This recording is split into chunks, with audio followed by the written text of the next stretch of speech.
सो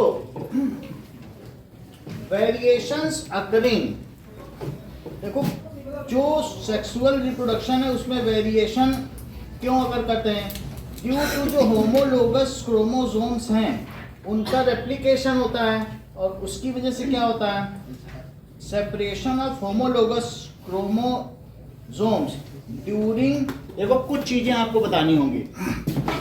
अभी इस चीज को ऐसे समझिए कि मान लीजिए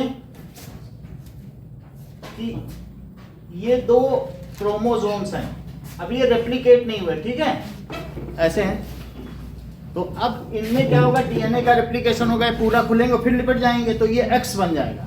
अभी इसमें क्या है, मान लीजिए ये पेयर में है, तो एन क्रोमोसोम, जो चीज जोड़े में होती है तो 2 1 क्रोमोसोम होते हैं, ठीक है, ये भी डाइप्लॉइडिक है, किसी एक न्यूक्लियस की बात कर रहा हूं, तो किसी एक न्यूक्लियस का ये एक क्रोमोसोम है, और उस क्रोमोसोम में जब ये ऐसा होगा तो अब ये बोलो ये 2n है, और अब कितना हो गया बोलो, क्या ये इसकी प्लॉइडी कितनी हो गई है, टेट्राप्लॉइडी। फिर से देखिए, तो थोड़ा सा मैं बता देता हूँ, आगे तो आप 12th में पढ़ोगे, 11th 12th में पढ़ोगे, मैं फिर भी थोड़ा सा बता देता हूँ। तो अब जरा देखो कि मान लीजिए ये ऐसा है, शेप ऐसा है, ठीक है, और इसी में भी कुछ ऐसा है। अच्छा, रेप्लिकेशन में चांस कुछ नहीं होता, बिल्कुल आइडेंटिकल होता है। रेप्लिकेशन तो क्या है कि उसकी कॉपी होती है, तो ये दूसरा है, ठीक है, तो अब जब ऐसा हो गया, और बाकी इनके अपने इनके कलर होंगे या कुछ भी होंगे, तो ये देखो, तो जब इसमें हम देखते हैं कि एडेनिन, गुआनिन और साइटोसिन सब में बदलेगा, तो इस तरीके से अब देखो, तो अब ये जो दो क्रोमोसोम बने तो ये आपस में क्रॉसिंग ओवर करते हैं, ये चीज होती है, यहाँ पे होती है क्रोमोसोम। तो लाइन अब बाद में लिखेंगे, पहले समझा देते हैं, इसको कहते हैं सियास्माटा, ये जो यहाँ पे हो रहा है। तो ऐसी स्थिति में ये चांस है इसका नीला इसको मिल जाए, भाई इनके अलग अलग कलर है, ये थोड़ी है, वो है तो सेम एलील ना, जो तुम्हारे पास जो है वो एलील है, अब उसमें जो डोमिनेट कर जाएगा तो वो डोमिनेंट जीन हो जाएगा, तो और जो दूसरा होगा वो रिसेसिव भी हो सकता है। तो हर एक के पास पेयर ऑफ जीन रहते हैं। जरा देखिए, मान लीजिए अब इसने जो फिर किया, तो इसके में क्या हुआ होगा, ये दोनों इस तरीके से ऑरेंज ऑरेंज आ गए होंगे, ऑरेंज है, और ऊपर वाले क्या हुए होंगे बताओ जरा, तो ऊपर वाले में ये पिंक कलर आ गया होगा, इतना इतना, ठीक है, ये पिंक कलर है, और इन दोनों में क्या है, इसके में ब्लू ब्लू थे, तो ये ब्लू है,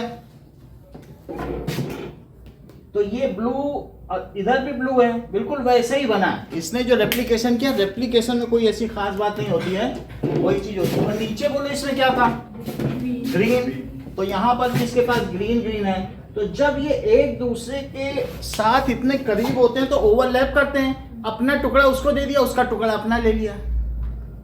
अब इसके बाद ये जो इनका ऐसे टच होता है ना, तो इसमें डीएनए का एक्सचेंज हो जाता है, और एक्सचेंज होने के बाद अब ये फिर अलग अलग होंगे, तो अलग अलग होंगे तो जानते हो क्या होगा, जरा ये चीज देखो कि इनका यहाँ से टुकड़ा होगा, तो ये यहाँ से टूटेगा, ये यहाँ से टूटेगा, तो जब ये यहाँ से टूटेगा तो ये फिर ऐसे बन जाएगा, और ये जो दूसरा होगा वो भी ऐसे बन जाएगा, और ये तीसरा, और ये चौथा। बात समझाई? तो अब इन सब में देखो, ये तो पिंक रहा, क्या इसमें कोई चेंज है, या बिल्कुल वो पेरेंट की तरह रहा? इसको हम लोग कहते हैं कि वही चीज बनी रह जाती है, कुछ बदलता नहीं है ना। दैट इज, हम ये देखते हैं चाहे रिसेसिव हो तो सेकंड जनरेशन में क्या वो चीज वापस रह जाती है। तो क्यों रह जाती है?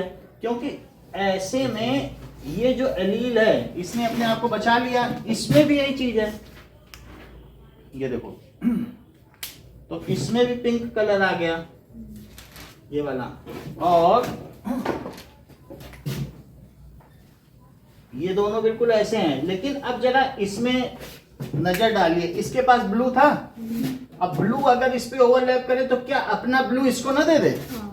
तो इसको अपना इसे ब्लू दे दिया, तो ये चीज इसके पास आ गई, जबकि यहाँ पहले क्या हुआ करती थी बताओ, ग्रीन। तो क्या एक नई चीज नहीं बन गई, and it has not led to variation, ठीक है। और ऊपर कैसा था, ऊपर ब्लू था, वो और कोई भी कलर हो सकता है, मैंने वही कलर यूज किया, लेकिन कुछ और डिफरेंट कलर भी हो सकता है। और इसमें देखो इसके पास कैसा कलर था, ग्रीन।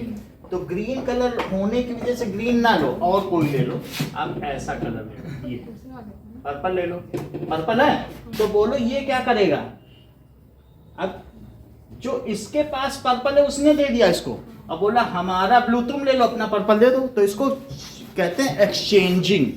तो एक्सचेंज होने की वजह से इसका ब्लू अब किसको मिलेगा, बोलो इसको मिल गया, और इसी तरीके से इसका ग्रीन किसको मिल गया, इसको मिल गया। बाकी जो भी हो, तो इन दोनों में हम ये देखते हैं रेड था तो रेड ही रहा, दोनों रेड हैं, तो बोलो इधर भी रेड और इधर भी रेड नहीं रहेगा।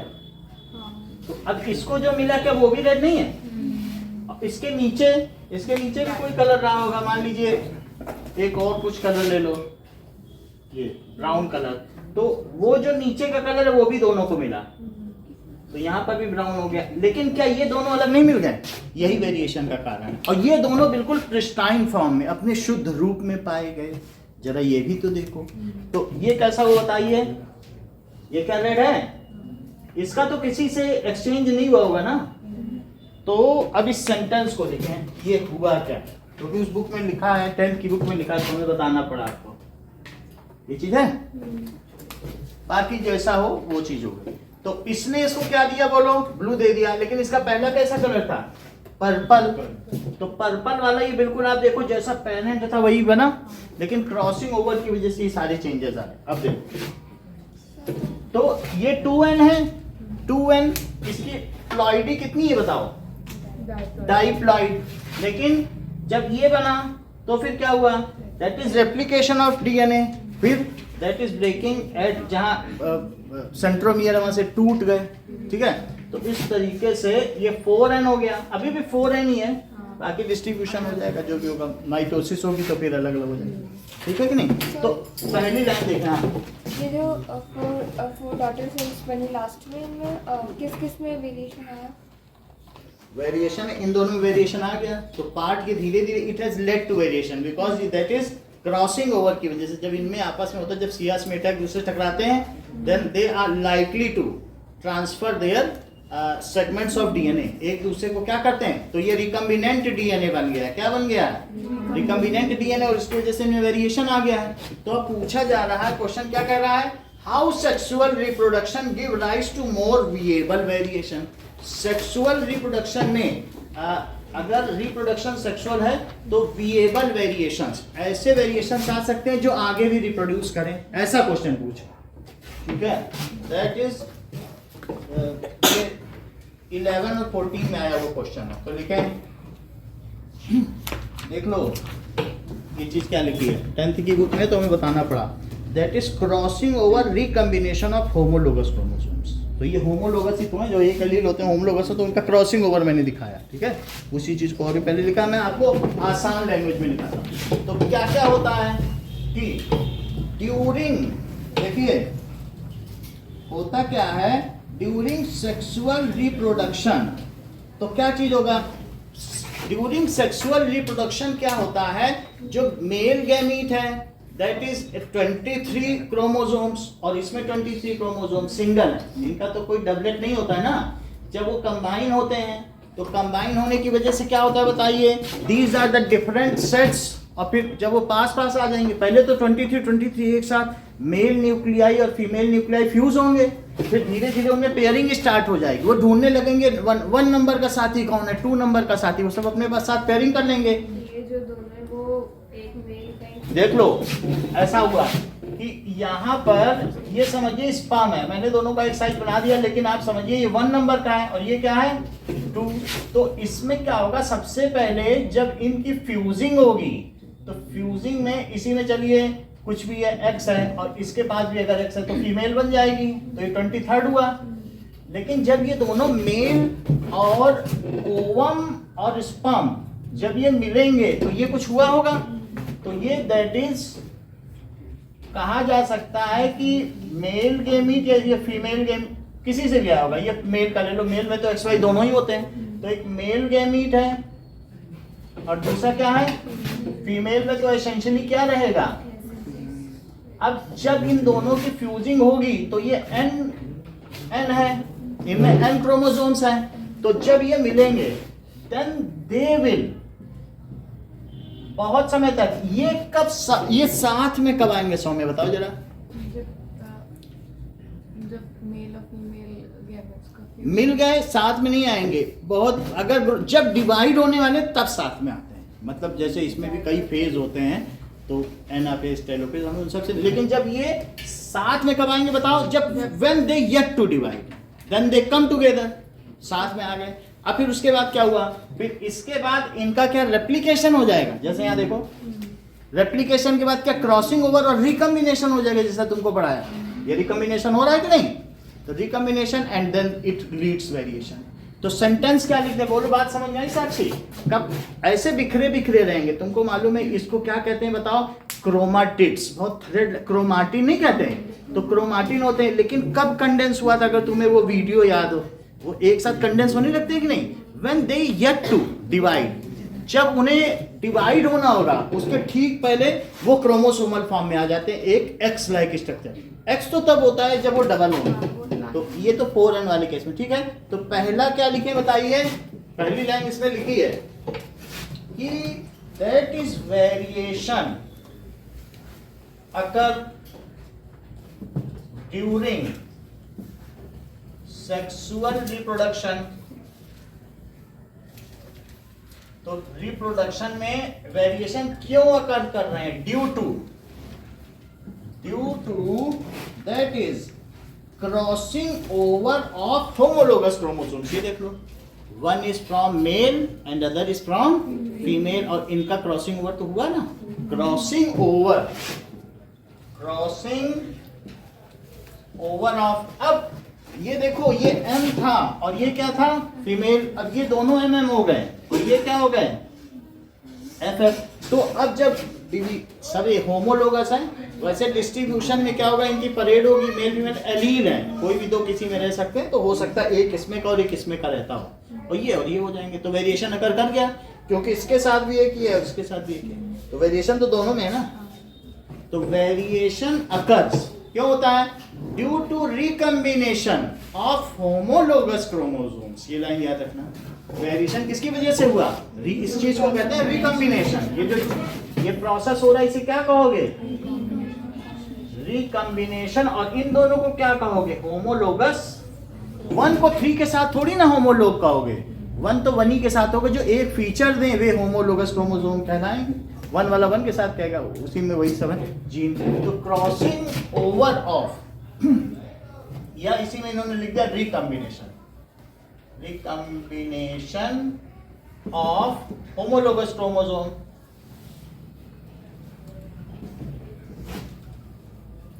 क्योंकि ऐसा मैं इसलिए बता रहा हूं क्योंकि हम ये बताते थे कि भाई डीएनए रेप्लिकेशन होता है तो वेरिएशन हो जाता है। अब तुम्हारे दिमाग में हमेशा स्ट्राइक कर रही है, ऐसा कैसा गड़बड़ सड़बड़ करते हैं कि रेप्लिकेशन में वेरिएशन आ जाता है, गलत काम करते होंगे, सही जीरोक्स ना करते होंगे, यही मन में आता था कि नहीं।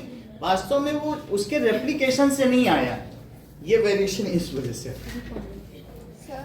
समझ आई, ऐसा नहीं है हम ये कह दें कि रेप्लिकेशन लीड्स टू वेरिएशन। अब हम इस सेंटेंस को लिखने से थोड़ा बचेंगे, असली चीज ये है, ये रिकम्बिनेशन ऑफ होमोलोगस। हाँ बोलो सर, डीएनए कॉपिंग और डीएनए रेप्लिकेशन एक ही है क्या? डीएनए कॉपिंग एक है, यानी अपनी एक प्रतिलिपि बना लेना। तो यहाँ DNA कॉपिंग followed by crossing over हो रहा है। जरा ध्यान देना, जब इसने बनाया तो मैंने दोनों एक जैसा बनाया था, देख लो, लेकिन फिर रिकम्बिनेशन हो गया तो मैं क्या करूं, आपसी में उन्होंने अपना सामान उसको दे दिया, उसको अपने ले लिया। तो इस चीज को when DNA replication followed by crossing over occurs, then it is called variation. It leads to variation. चाहे तो इस सेंटेंस को लिख लो, बहुत अच्छा सेंटेंस उन्होंने बोला कि क्या चीज भी बताइए, in this process DNA replication followed by crossing over और recombination occurs. this DNA replication followed by क्या होगा बताइए? Recombination occurs. अगला देखिए, माइन्यूट इरर्स. कभी कभी हमने आपको फ्लैटली बता दिया एडेनिन के साथ जो है थाइमीन और साइटोसिन के साथ गुआनिन जुड़ता है, लेकिन माइन्यूट इरर्स वो बहुत थोड़ी सी इरर है, 0.0002%, वही परसेंट में बताना. आल्सो लीड्स वेरिएशन, थोड़ी बहुत तो गड़बड़ी होती है. क्या पता एडेनिन के साथ कहीं लाखों में एक जगह साइटोसिन ही जुड़ गया हो, बस बोला 3 बॉन्ड की जगह चलो हम 2 ही बॉन्ड बनाएंगे, अब हम हटने वाले नहीं. प्रूफ रीडिंग होती है, हटाया भी जाता है, बहुत कुछ उसमें होता है, बट अगर ऐसा हो गया ये भी लिखो. तो माइन्यूट इरर्स, अगर वो इरर ना होती तो जो एसेक्सुअल हैं फिर उनमें वेरिएशन ना होता. सब बैक्टीरिया एक तरीके के होते हैं, लेकिन आना बीना तो कहीं कोई है, कितने तरीके के बैक्टीरिया, लाखों तरीके के. वो तो एसेक्सुअल थे, फिर कैसे हो गया? तो उन्हीं माइन्यूट इरर्स की वजह से हमें धीरे धीरे हुआ, लेकिन वो बेचारे बैक्टीरिया के बैक्टीरिया ही रह गए. तो इस तरीके से सेकंड पॉइंट क्या बताइए? Minute errors during DNA replication also leads variation. तो ये तो हम लोगों ने फैक्ट देख लिए कि वेरिएशन होता क्या है. नाउ सर हाँ, एक बार एलील की डेफिनेशन बता दीजिए. सो एलील्स क्या होता है कि जैसे इसमें जीन होता है, ये जीन है, तो कोई इसी में 2000 जीन है हर क्रोमोसोम में, तो जीन या that is pair of gene या नंबर ऑफ जीन्स रिस्पॉन्सिबल, ठीक है, for same character, number of different gene एक ही ना हो. जैसे किसी की वजह से हमारी आइरिस ब्राउन हो जाए, किसी की वजह से ब्लू हो जाए, तो किसी से ब्लॉन्ड हो जाए, अलग अलग तरीके से कंजियां हो जाए, तो ट्रांसपेरेंट. तो क्या लिखेंगे बताइए कि 2 और more different type of gene. Gene कुछ नहीं है, it is a long segment of DNA जिसकी वजह से हमारा एक करेक्टर डिटरमाइन होता है, उसे एलील कहते हैं. ठीक है, 2 और more different type of gene. Gene क्या होता है पीयूष? बोलो. हाँ बोलो. फंक्शनल यूनिट ऑफ डीएनए, वही है फंक्शनल यूनिट. ये बहुत अच्छा बता दिया. और gene is also that is it determine the date and it is a segment of chromosome. तो क्या ऐसा कहें कि जो एलील्स हैं वे होमोलोगस क्रोमोसोम पर पाए जाते हैं सौम्या? हो गई, क्योंकि इसके भी जो 1 में पाए जाएंगे वही तो उसमें करेंगे, तो होमोलोगस में होंगे. तो इसलिए 2 और more different type of gene which determine या which are responsible for 1 character. Character का मतलब उसकी आंखें कैसी हैं, तो उस आंखों को जो डिटरमाइन करे 1 करेक्टर इज कॉल्ड, उसे क्या कहेंगे? Allele. So this is allele. These are found on homologous chromosomes. ये किस पे पाए जाएंगे? Homologous chromosomes. अब देखो, तो ये हम लोगों ने देख लिया इरर की वजह से होता है. Now, so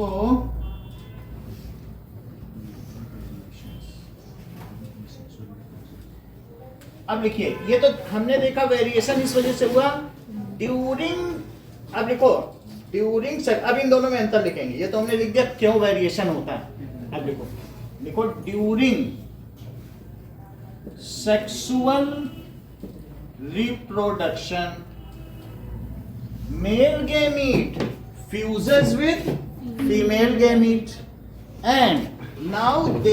and they lead to chance of crossing over and increase the speed of variation. अगर क्रॉसिंग ओवर होगा तो उसमें ज्यादा चांस है. So it gives chance of more and rapid variation. बात समझ में आई? रैपिड का मतलब है एक है कि धीरे धीरे, जैसे हमने बताया कि डीएनए रेप्लिकेशन में माइन्यूट एरर्स हो गई तो वो धीरे धीरे कई सालों में थोड़ा सा अंतर स्थापित कर पाएगी. लेकिन एक सैंपल तुमने यहाँ से लिया, जैसे तुमको मालूम है वो हरिशंकर शर्मा थे, पंडित हरि प्रसाद शर्मा थे, और दूसरी थी उन्होंने शादी कर ली थी नीग्रो अफ्रीकन से, और उनकी अनुष्का शर्मा बेटी हुई और उनका लड़का हुआ प्रदीप शर्मा, और दोनों नोबेल पाए. कितनी बड़ी बात, क्योंकि उन्होंने स्पेक्ट्रम बदल लिया. उन्होंने ये नहीं कि ब्राह्मण है तो ब्राह्मण से करेंगे, उन्होंने कहा नहीं कहीं दूर बैठे किसी मुगल से करेंगे. देखें हमारा जीन, उसका जीन कितना कंट्रास्ट है, और जब वो जीन मिले और उनका रिकॉम्बिनेशन हो उसने दुनिया में तहलका मचा दिया. ये चीज होती है इंटर कास्ट नहीं, इंटर रिलीजन भी नहीं, इंटर रेशनल. समझ आई बात की नहीं? ऐसे लोगों से शादी की. नीना गुप्ता ने शादी कर ली थी अजहरुद्दीन से, तो फिर उनके बच्चे भी उसी तरह से तेजस्वी यादव नहीं तेजस्वी पैदा. अब समझिए, during sexual reproduction male gamete fuses with, क्या होता है बताइए? कंट्रास्ट जीन होगा तो ज्यादा उसमें पैटर्न बनेंगे, है कि नहीं? तो ड्यूरिंग सेक्सुअल रिप्रोडक्शन क्या हुआ? इसीलिए विदिन धर्म में या आपस में एक ही फैमिली में शादी लोग हरियाणा के लोग बैन करते हैं, क्योंकि उससे स्पेक्ट्रम ही नहीं मिलेगा, वो प्रॉस्पर ही नहीं कर पाएंगे. कहते नहीं कहीं दूर किसी खाप में करो, इसमें नहीं करना, क्योंकि इन सबका जीन एक है. रीजन कुछ भी सोशल हो, लेकिन असली चीज यही कही जाती है. तो लिखो ड्यूरिंग सेक्सुअल रिप्रोडक्शन, सेंटेंस पूरा करो Saumya. During sexual reproduction, male gamete fuses with female gamete. Male सही कह रही हो, male gamete fuses with Female gamete. आगे आइए सेंटेंस को पूरा करो, तभी तो तुम बता पाओगे कि सुपीरियरिटी है. गैमीट, ठीक है ठीक है. विच, आगे बोलो. Which leads to chance of सही, दोनों एक ही बात है, उसी को आगे ही रिकॉम्बिनेशन लिखा है. Which leads to chance of crossing over, which leads to crossing over, इससे क्रॉसिंग ओवर होता है, और इससे क्या होगा बोलो? And that is variation takes place at larger amount. Variation किस पर होगा? Larger scale. एंड जो वेरिएशन होगा वो कैसा होगा बताइए? Takes place at larger scale. अच्छा अगली सेंटेंस बोला इवोल्यूशन का भी बताओ जरा. देखो अगर ज्यादा वेरिएशन होगा तो इसी में ही हमारे इब्न बतूता भी रहते हैं जो 60 डिग्री सेल्सियस पर भी रह लेते हैं अफ्रीका में, और कुछ ऐसे भी है -49 -70 डिग्री पर जो साइबेरिया में रह रहे हैं. एक ऐसा प्लेस है वहां पर, तो वो भी रह रहे, तो वेरिएशन ही तो है इतना सारा. तो लार्जर स्केल पर ये होता है variation. And the more and more complex body design occurs. जितना ज्यादा वेरिएशन होगा तो it increases the complexity of the body and hence it leads evolution. More variation means more evolution. जितना वेरिएशन होता जाएगा उतना ही हम इवॉल्व होते जाएंगे कि नहीं? तो इस तरीके से इट अब इसके आगे लार्जर स्केल होगा तो some of the offsprings या progeny produce are able to, इस वेरिएशन से क्या हो जाएगा? They able to produce their child. फिर आगे वो कर पाएंगे. कुछ ऐसे वेरिएशन भी होंगे जो नहीं कर पाते हैं, कोप को चले जाते हैं. अदरवाइज जो भी हो लार्जर स्केल में इतना भी ज्यादा नहीं है कि वो मर ही जाए. फिर भी and these variations are viable and add to evolution. सीधी बात देखो, these variations leads to viability, मतलब जो बच्चे पैदा होंगे वो विएबल होंगे. These variations leads to viability पैदा करेंगे. एंड ठीक है, और क्या करेंगे? Make body design complex. और इसकी वजह से क्या होगा बोलो? कॉम्प्लेक्स हो जाएगा. It leads to evolution. Evolution का मतलब क्या समझते हो? इवोल्यूशन मतलब इवॉल्वर। इवोल्यूशन का क्या मतलब है? इवॉल्वर का मतलब है that is unfolding up of कालीन। जैसे कालीन को खोलो ना, नया नया कलर निकलता है। पता नहीं अभी ये ध्रुवांशी क्या पता इनकी आगे की जनरेशन घोड़ा हाथी निकले, क्या पता, कालीन खोलने पे पता चलेगा। इवॉल्वर का क्या मतलब? हम लोग आगे क्या बने, हम में से कुछ डायनासोर बन जाएंगे तो कुछ क्या। इवॉल्वर का क्या मतलब? Unfolding of new species is called evolution. उसी वर्ड से आया है। इवॉल्वर का मतलब है ओपनिंग अप, अनरोलिंग। इसको क्या कहते हैं? तो अनरोलिंग समझ में आ गया? क्या कभी अमीबा को पता था कि उसके आगे आने वाले अग्रज मानव होंगे? हमें तो मालूम है कि हमारे पूर्वज अमीबा है, लेकिन अमीबा को पता था कि वो उसके अग्रज ह्यूमंस होंगे। तो इस तरीके से सो इट देखो it leads evolution and speciation. Speciation हमने तुम्हें समझा दिया था कि कैसे ज्योग्राफिकल आइसोलेशन हो जाए। तो एक सफेद चीता और एक वो है, तो वो चीज हमने बता दी थी कि नहीं? तो it leads to evolution and further leads to, इससे ही प्रजातिकरण पैदा होता है। इवोल्यूशन जितना है फिर उनमें अनेक प्रजातियां पैदा होती हैं। and leads to species। ठीक है, स्पीशीएशन बता दिया आप लोगों को, नहीं समझ में आया? पता नहीं चल पाया? तो वो जैसे मान लो कि एक पहाड़ पे कोई चीता रहता है, झबरीले बालों वाला, बहुत फर है उसमें, और बीच में क्या हुआ, कोई क्रैक आ गया, भूकंप आ गया, पहाड़ टूट गया और उसके बीच में पानी बह गया। तो जो चीता था और उनका दो चीताओं का परिवार अलग अलग हो गया। एक तरफ ज्योग्राफिकल आइसोलेशन की वजह से या कुछ टेम्परेचर चेंज की वजह से अब बर्फ नहीं वहां पर बरस रही थी, या वो पानी आता नहीं था ठंडा, और यहाँ पर दूसरी तरफ ये वैसे ही वातावरण था, तो वहां के चीते बदलते चले गए, क्योंकि एक नेचुरल एडाप्टेशन होगा। उनमें जो वेरिएशन को प्रकृति ने, द नेचर हैज अडॉप्टेड, कि हाँ भाई तुम्हें कैमोफ्लेज मिल रहा है, तुम्हारा अच्छा सर्वाइवल, तो उससे उनमें फीचर में चेंज आता गया। और फिर कभी ऐसा भी हुआ कि कोई ब्रिज बना या कुछ बना, और ऐसे में जो इधर का चीता इधर आया, तो यहाँ की जो चीतिनी थी, दैट इज द टाइग्रेस, उसने उसका हाव भाव देखा, उसका कलर देखा और उससे मेटिंग करने से इनकार कर दिया। तभी किताब में लिख दिया गया भाई अब ये दो अलग अलग प्रजातियां हो गई हैं, क्योंकि ये मेट ही नहीं कर रही हैं, और मेट नहीं करेंगी तो रिप्रोड्यूस नहीं करेंगी। अभी तक मतलब ये भगवान का शुक्र है कि हम सब आपस में, लोग निग्रो से भी शादी करते हैं और रशियन से भी शादी करते हैं, तो हम सब एक ही मानव प्रजाति के हैं। जिस दिन तुम इनकार कर दो कि नहीं हम रशियन से नहीं करेंगे, तो रशियन मनुष्य ना होकर के वो कुछ होमो मैपियंस हो जाएंगे, तुम होमो सैपियंस ही रहोगे। ये चीज होता है। स्पीसीएशन समझ में आ गया? It is due to geographical isolation. तो पहली बात तुमको ये पता चल गई। अब अगला क्वेश्चन लो कि more viable, however in case of asexual reproduction, जरा देखो अब क्या होता होगा।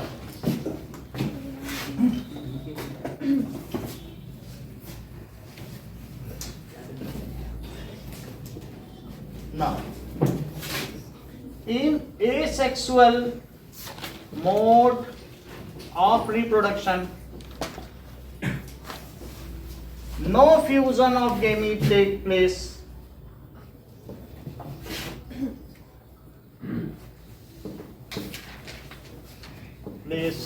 So, there is no chance of, किसका चांस नहीं रहेगा प्रियांशु?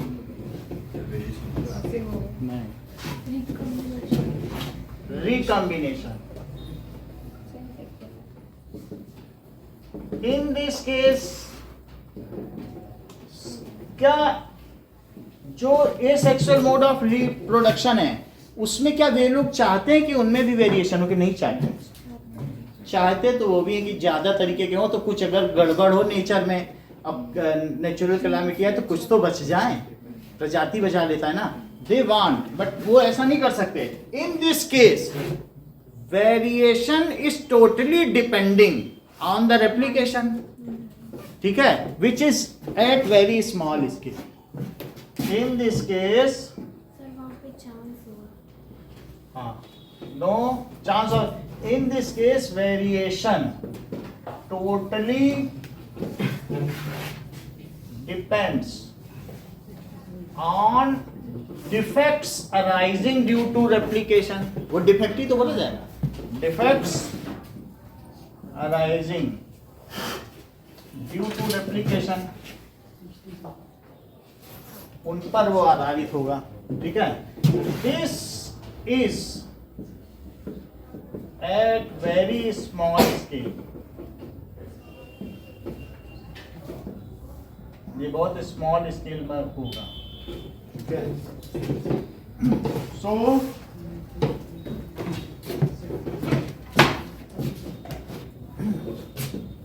गेट एक्यूमुलेटेड, इसलिए जो एक्यूमुलेट होगा over longer period of time.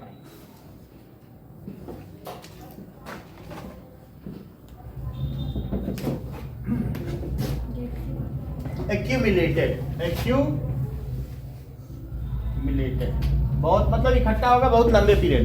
And अगर इसने सेक्सुअल मोड ऑफ रिप्रोडक्शन अपने आप को नहीं बदला तो इससे स्पेसिएशन भी नहीं होगा, बस थोड़ा बहुत उसमें परिवर्तन ही कर पाएगा. नाउ क्वेश्चन इज सर, ये जो वो लास्ट में रिकम्बिनेशन के बाद जो बनेंगे फिर चाइल्ड में तो दो ही पेयर रहेंगे. हाँ, अब जरा देख लो, बहुत अच्छी बात पूछी. इन्होंने पूछा what is the difference between mitosis and meiosis, तो इसके आगे का देखना, ठीक है. तो क्वेश्चन ये भी अच्छा है. Differentiate between mitosis and meiosis. So in which body parts of us mitosis takes place and in which body parts does the meiosis takes place? In amoeba, what kind of, that is cell division takes place, whether mitotic or cell division के ये दोनों प्रकार. So cell division is mitotic or meiotic, इस चीज को पूरा समझें. So differentiate between mitosis and meiosis. Meiosis की स्पेलिंग देखने में मुझे लगता है ई पहले होगा, है ना. अब देखिए, these are the types of cell division. ये टाइप्स ऑफ सेल डिवीजन है. और जो भी अगर फैलोपियन ट्यूब से जो जाइगोट आएगा, ये तो हमको मालूम है कि फर्टिलाइजेशन की साइट क्या होती, बताइए, फैलोपियन ट्यूब.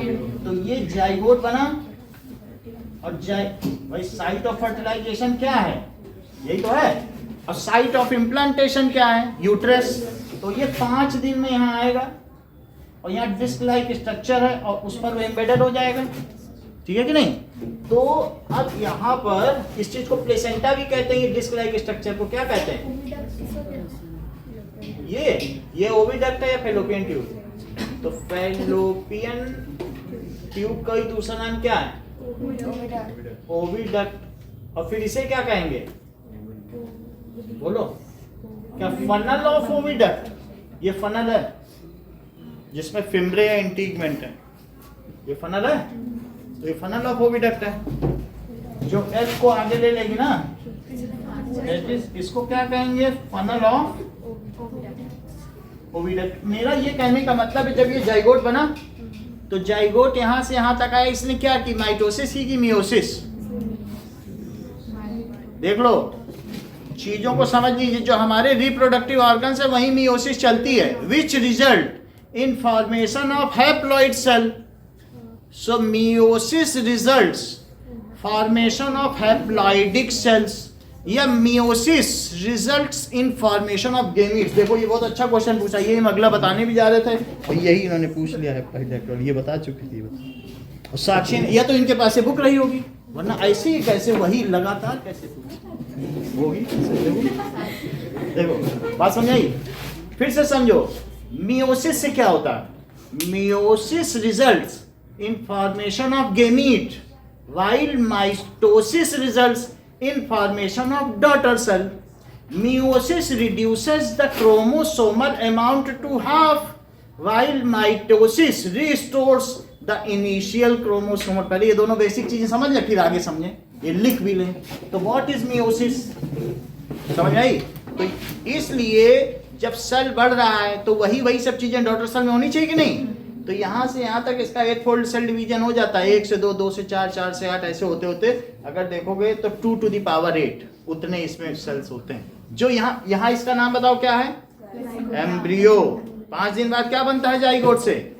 एम्ब्रियो. फिर 2 महीने बाद क्या बनता है? फीटस. फीटस में उसका जेंडर डिटरमाइन हो जाता है और फिर एंटिल वो बेबी रहेगा. ठीक है, गेटिंग डेवलप्ड अनडेवलप्ड बेबी. और जब वो फुली डेवलप हो जाएगा देन इट इज पार्ट्यूरेटेड. बात समझ आई? लेकिन इस पूरे प्रोसेस में कब कब उसमें माइटोसिस हो रही होगी और कब कब मियोसिस? बताओ. करेक्ट. जैसा आपने बताया कि ये पूरा प्रोसेस है किस चीज का? माइटोसिस. एक मदर सेल से 2 डॉटर सेल, फिर वो मदर सेल हो जाएंगे, उनसे उभरता चला जाएगा. ये बात समझाई? तो अभी हमने मियोसिस बताया, लेकिन तभी सृष्टि ने कहा सर अगर वो डॉटर हुई तो अंदर बहुत बड़ी बात कही सृष्टि ने कि अगर वो डॉटर हुई तो उसके अंदर ओवरी जनरेट हो जाएगी. और हमने पढ़ा है कि बचपन से पहले ही उसके अंदर हमने देखा है कि जो एग होंगे अनमेच्योर एग उसकी ओवरी में डेवलप होने लगते हैं. तो कहीं ना कहीं उसके रिप्रोडक्टिव ऑर्गन में सर मियोसिस भी हो रही है. इनकी बात बहुत बड़ी बात है बात कि नहीं. जबकि बॉयज में प्यूबर्टी के टाइम में गेमीट्स बनते हैं और फीमेल में सिर्फ उनको फोलिक एसिड और देना होता है, वो बाहर निकलने होते हैं. बल्कि उनमें अनमेच्योर्ड एग बचपन से ही रहते हैं, 1000 एग होते हैं. और जबकि मीनार्की से मेनापास तक 458 ही अंडे देती है गर्ल्स. जबकि ठीक है, तो ये देख लो, मतलब उसका पीरियड देख लो, 12 से लेकर 38 साल का रिप्रोडक्टिव फेज है. तो 12 अंडे और इंटू 38 कर लो. 30 80 हुआ, 50 में मीनापास और 12 से शुरू हुआ. अब 12 इंटू 38 कर लो. अब जरा देखें तो बड़ी बात क्या बताई सृष्टि ने. What does it mean by mitosis? ये देखो, बाकी उसी में रह जाते हैं. माइटोसिस, क्योंकि किसी का जो मेनापॉज होता है 60 और किसी का 70. और अभी ऑस्ट्रेलिया में एक 80 साल की भी युवा वृद्धा ने बच्चा जन्म दिया, तो उसको 80 तक मेनापॉज नहीं आया. तो अब देखिए माइटोसिस, सुन लें, माइटोसिस का क्या मतलब है? It is a type of cell division in which mother क्या करेगी? Binary fission, 10 binary fission to produce 2 daughter cells having equal number of. देखो, in mitosis mother cell divides, फिर भी पूरा सेंटेंस करो, इनटू आगे बताइए.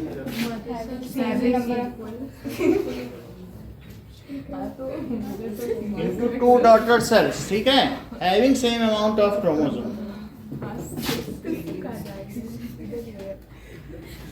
Same amount of chromosome as mother cell. जितने मदर सेल में होगा ना उतना ही होगा. हाँ, mother cell ceases to exist. अब जरा देखो, ठीक है, such kind of cell division takes place in soma cells, stem cells और बॉडी सेल्स. किसमें होता है ये? Such type of cell division exist. ये टेक्स प्लेस कहाँ होगा? बोलो. पूरी बॉडी में हो रहा है. टेक्स प्लेस, कौन से नाम बताए? एक लगे तीनों नाम बोलो जरा. Place in soma cell, somatic cell भी कहते हैं, स्टेम सेल और बॉडी सेल. अच्छा, तो माइटोटिक सेल डिवीजन में क्या होता होगा, जरा यहां कुछ समझें, क्या क्या प्रोसेस होता होगा माइटोसिस में, जरा देखें। तो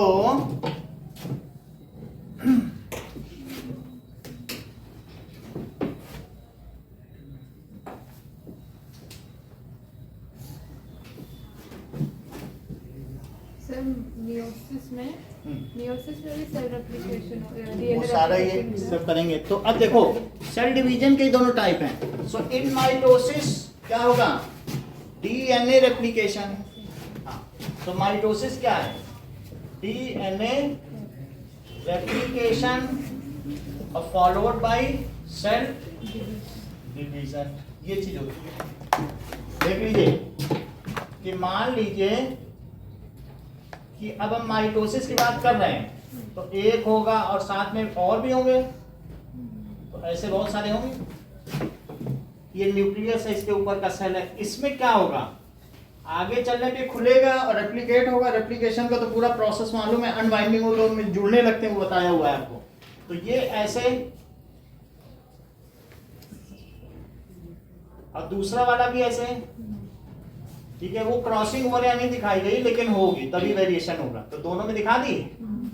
अब जैसे ये दोनों है, ये क्या हुआ प्रोसेस, क्या डीएनए रेप्लिकेशन। सर वो ऊपर वाला कोड कौन सा है? मान लीजिए ये 1 है और ये 23 है, 1 से 23 तक दिखाया और होमोलोगस है।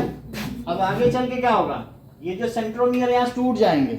टूटेंगे भी कैसे, हमको मालूम है कि दोनों तरफ सेंट्रियोल चले जाएंगे, इनको खींचेंगे। ये चारों किधर होंगे, परेड करेंगे।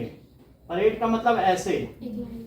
तो इससे क्या होगा, ये ऐसे यहाँ पर होगा और उसमें सेंट्रियोल होता है जिससे बहुत सारे स्पिंडल्स निकलते हैं, और वो क्या करेंगे, इनको खींच लेंगे, और खींचने की वजह से ये दोनों यहाँ से टूट जाएंगे कि नहीं, आधा आधा, उसको सेल डिवीजन कहेंगे। फिर अल्टीमेटली ये सब बीच के फेज हैं, और जब ये सेल ऐसे हो जाएगा थोड़ा सा ओवल शेप में, तो ये इधर खींच लेगा और ये बिछड़ते हुए लोग हैं। सबसे पहले वो इक्वेटर पे पहुंच जाएंगे, फिर इक्वेटर में उनको खींचा जाएगा और फिर स्पिंडल गायब हो जाएगा। जब इनको खींच लेगा ना, देखो इसको तोड़ डाला, बीच से क्या किया, तोड़ डाला। एक पीछे भी है, 4 है ना, 4 है, मैंने 3 दिखाया, लेकिन पूरी इक्वेटर पर है ना, बीच में। फिर इसके बाद क्या होगा, इसमें एक सिकुड़न या फरो डेवलप होगा, या सिकुड़न डेवलप होगा। और जिस समय सेल डिवीजन होता है उस समय सिर्फ न्यूक्लियस रह जाता है, सारे माइटोकॉन्ड्रिया सब खा लिए जाते हैं endoplasmic reticulum. It only nucleus which remains, which dominates. जब सेल डिवीजन होता है स्टाफ को हटा देते हैं, अनिल अंबानी और मुकेश अंबानी कहते हैं तुम लोग घर जाओ, हम अपना नया स्टाफ रखेंगे, पता नहीं कौन किसका हो। फिर वे नए माइटोकॉन्ड्रिया, नए गोल्जी ऑपरेटर्स बनाते, कहते हैं हमारे पास तो इसका कोड है ही है डीएनए, हम इन सबको क्यों रखें। It is all engulf. और जो कि है उसमें वो जो सुसाइड वाला कौन होता है, लाइजोसोम, वो ये सब काम करता है। अब देखो यहाँ तक बात हो गई, ये दोनों अलग अलग हो गए, ये स्पिंडल गायब हो गया और यहाँ पे ये अब ये खुल गया, ये टूट गया, समझो पास लाके टूट गया। अब ये ऐसे फिर से हो गया ना, तो 1 2, अब एक ही और एक और पीछे, और यहाँ पर भी ये न्यूक्लियस हो गया और यहाँ पर भी एक ऐसा न्यूक्लियस होगा कि नहीं। जब ये न्यूक्लियस अलग अलग हो जाएंगे तो न्यूक्लियस के अलग अलग होने को क्या कहते हैं, that is karyokinesis. Carry on होता है ना न्यूक्लियस, और फिर उसके बाद ये साइटोन है, उसको कहते हैं साइटोकिनेसिस। तो अब ये अलग अलग न्यूक्लियस हो गए, देखो कैरियोकिनेसिस हो गया। तो इस चीज को क्या कहेंगे, कैरियो। तुम्हें मालूम होगा कैरियन के नाम से यूकैरियोटिक और प्रोकैरियोटिक पढ़ा है, यानी न्यूक्लियस बनने के बाद का और न्यूक्लियस बनने से पहले का। प्रोकैरियोटिक यानी बिफोर न्यूक्लियस, कैरियन न्यूक्लियस को कहते हैं। फिर इसके बाद क्या हुआ बताओ, कैरियोकिनेसिस के बाद कैरियोकिनेसिस और साइटो और कीनेसिस, इसमें फिर अलग अलग हो जाएंगे। अब इसमें आप क्या देख रहे हैं बताएं, क्या नोटिस किया, क्या इसमें जो अमाउंट ऑफ क्रोमोसोमल मटेरियल है वो वही रहा क्या। तो अच्छा ये चीज हो गई, लेकिन अगर इसके आगे जो ऐसे सेल जो गोनाड के लपेटे में आ जाते हैं, कहता फिर से टूटो, क्योंकि अभी तुम्हें आगे चल के कहीं मिलना है, भूखे पेट जाओ, तब तो मिलोगे। अब खाना खा के जाओगे तो बारात में क्या मिलोगे किसी से? तो आधे हो जाओ। क्या होगा बताइए? हाफ हो जाओ। तो मेरा कहने का मतलब है मियोसिस क्या होती है? It is the DNA replication followed by mitosis 1 plus mitosis 2। Mitosis का मतलब होता है कि ऐसा सेल डिवीजन जिसमें इक्वल हो, ठीक है। लेकिन अगर माइटोसिस 1 है तो फिर उसे सिर्फ माइटोसिस कह देते हैं, लेकिन 2 बार हो जाए तब उसे क्या कहेंगे? मियोसिस। जरा इसी के आगे देखो, दूसरी बार में डीएनए रेप्लिकेशन नहीं होता ना, फिर नहीं यहाँ पे होगा। direct अब ये देखो इनसे क्या हो जाएगा, अगर अब ये 4 बन जाएंगे, ये दोनों है ना, तो इसका आधा कर लो, यही प्रोसेस ऐसे ही होगा। फिर से इनसे कहा जाएगा अच्छा परेड तो करो। तो अब ये सिंगल सिंगल परेड करेंगे। जरा देखो तो ये ऐसे परेड करेगा कि जुड़े नहीं रहेंगे। कहेंगे ठीक है हम जोड़े में, तो फिर बोलो अलग अलग नहीं हो जाएंगे टोटल। तो इनसे क्या होगा बोलो, अगर अलग अलग किया जाए, कुछ करने की जरूरत तो नहीं है, यही दोनों है कि नहीं। सिर्फ मैं इसको ऐसे कर दे रहा हूं, ये अब अलग अलग हो तो क्या होगा बताओ? 2 ही रहेगा कि नहीं, सिंगल सिंगल। और ये इसमें भी तो इसका साथी तो बिछड़ गया ना। तो इस तरीके से अब इनके साथ सर ये वाला नहीं आ रहा। अभी बता देते हैं। ये देखो ये दोनों हैं, बगल बगल रख लिए, कुछ किया नहीं, बस स्पिंडल लेके खींच ले तो 2 सेल अभी भी बन सकते हैं। तो बनाने के बाद इनमें यहाँ का जो क्रोमोसोम और इसमें देखो क्या आधा नहीं रह गया। इफ ये 2n है, क्योंकि पेयर में ये कितने कितने रह गए, nn। रेप्लिकेशन होने से 4n तो हो गए थे, लेकिन 4n के 4 टुकड़े कर दो तो ये सब गेमीट बन गए। समझ में आ गई बात? अब यहाँ पर आप यही चीज है। तो मान लीजिए हमने बताया ये 1 नंबर के हैं, पहला क्रोमोसोम, ये दोनों कौन से थे? 1 नंबर के होमोलोग है। रेप्लिकेशन हुआ, रेप्लिकेशन के बाद सब 1 1 के हैं, 2 मेल के बन गए 2 फीमेल के, लेकिन यहाँ रहेंगे थोड़ी, 2 डायरेक्टर हो गए, उसे टेट्राप्लॉइडिक हो गया ना। ये कौन सा हुआ, लिखा नहीं है टेट्राप्लॉइडिक। अगर ये एक बार टूटे, ठीक है, तो अगर मान लीजिए अभी भी एक और भी बात है तुमको यहाँ पे बतानी थी, इसको ऐसे ना दिखाओ, इसके बाद इसको ऐसे दिखाओ जुड़ा, क्योंकि स्पिंडल खींचेगा भी तो इसको। बात समझ में आई? ऐसे थोड़ी ना टूट जाएंगे, इससे अलग हो जाएंगे, लेकिन यहां से आपस में नहीं टूटते हैं, वो स्पिंडल को खींचना पड़ता है, जैसे यहाँ दिखाया गया। ऐसे टूट जाएंगे क्या?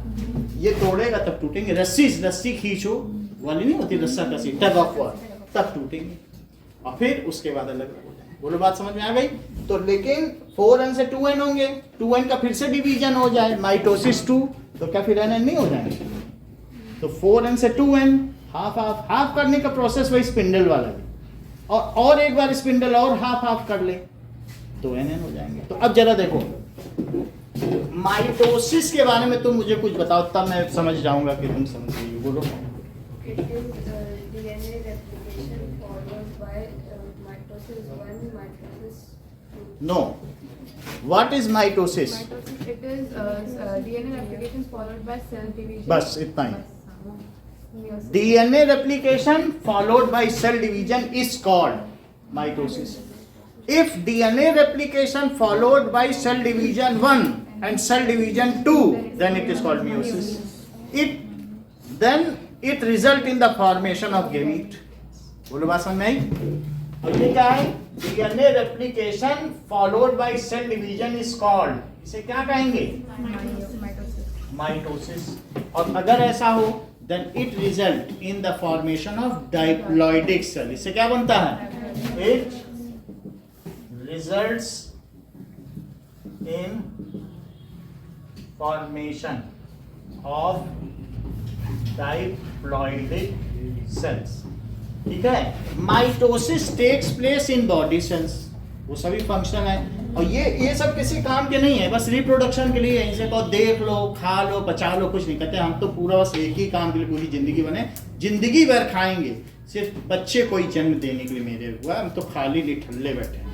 और जबकि दूसरे दे आर वर्कर्स, ये इसीलिए इनको स्पेशलाइज्ड सेल कह दिया, इतनी बड़ी संज्ञा दे दी गई, बोली स्पेशलाइज्ड सेल है भाई, जिंदगी भर खाएंगे।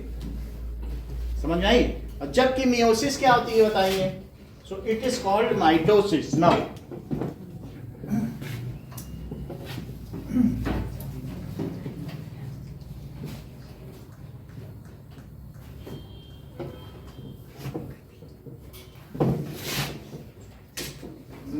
मियोसिस। मियोसिस क्या है? ठीक है, if cell division is follow, ये DNA replication is followed by, if DNA replication is followed by cell division 1, cell division 1 and cell division 2, it is called, देख लो इसी को ही माइटोसिस 1 और माइटोसिस 2 भी कहते हैं, लेकिन सेल डिवीजन 1 और 2 कहना ज्यादा अच्छा है। It is called meiosis. देख लें, तो ऐसे में हमने वहां दिखा दिया गया है, तो यहां तक होने, it results in formation of 4 germ cell या 4 gametes. It results formation of 4 germ cell from one mother cell। 4 germ cell तो हैप्लॉइडिक होते हैं, आधा अमाउंट होता है क्रोमोसोम। 4 germ cell या फिर haploidic cell from one diploidic mother cell। such, ये जो है such process takes place in gonads, ये रिप्रोडक्टिव ऑर्गन्स यानी टेस्टिस और ओवरी नहीं होगा। Such process takes place in gonads. तो प्लांट्स में भी है, तो उसके ऊपर जो फिलामेंट स्टेमेंट में, उसके ऊपर जो एंथर उसमें होगा गोनाड्स, ठीक है, और इससे जर्म सेल बनते हैं। अब जरा देखें कि सेल डिवीजन और फिर सेल डिवीजन 1, और यहाँ लिख लें डीएनए रेप्लिकेशन, सेल डिवीजन 1 और फिर followed by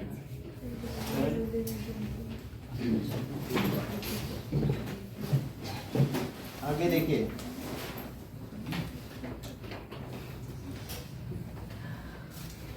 how is the sex of child determined?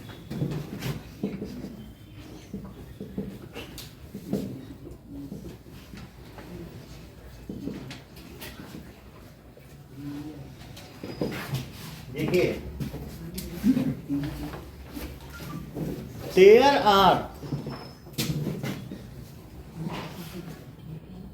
23, देखो 23 क्रोमोसोम्स हैं in male gamete as well as in female gamete। 23 chromosomes, pair नहीं लिखा है, chromosomes। so chromosomes in male gamete, उसका detail भी पूछा जाता है। तो 22 autosomes and 1 sex chromosomes. 22 autosome, जिससे बॉडी का फीचर डिटरमाइन होगा। और ना यकीन आए तो देवव्रत और अंशिका को देख लेना, बिल्कुल भाई बहन लगते हैं, फीचर एक जैसा ही है। जेंडर 23rd डिटरमाइन करेगा, है कि नहीं। और प्लस 1 क्या होगा बोलो, 1 सेक्स क्रोमोसोम। लेकिन वो सेक्स क्रोमोसोम इनमें कौन सा होगा बोलो, X और Y। सिमिलरली, अच्छा X लॉन्गर होता है कि Y?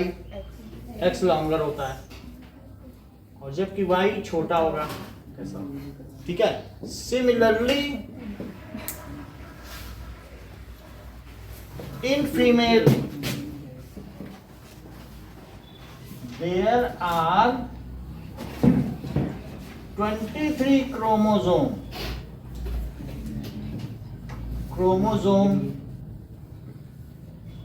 in ovum,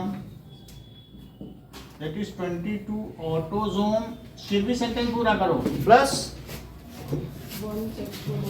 Y 1 कौन सा, ये तो सब ये बहुत पहले से नहीं है, लग रहा है हमें, क्लासी में नहीं है बहुत, तो इधर उधर बातचीत भी करा, हमने सोचा शायद समझ जाओगे, तेज होंगे दिमाग के, तो सरल क्वेश्चन में भी ये ऐसे करते हैं। अच्छा चलो कोई बात नहीं। 1 सेक्स, बता दिया करो सर ये मुझे कुछ समझ में नहीं आया, खेल फिर से शुरू होगा, फिर से खेल शुरू कर देंगे सारा। X1 sex chromosome X type. अब ये बात है ड्यूरिंग फर्टिलाइजेशन और फ्यूजन ऑफ गैमीट क्या होगा? Fertilization, fusion of gamete takes place. Sir ये जो 23 क्रोमोसोम है एक में वो हैप्लॉइडिक है, जो 23 क्रोमोसोम है एक में वो हैप्लॉइडिक है।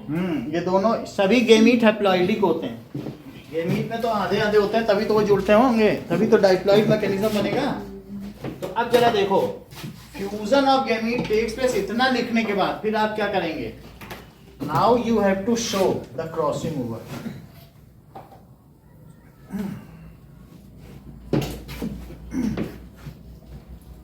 That is E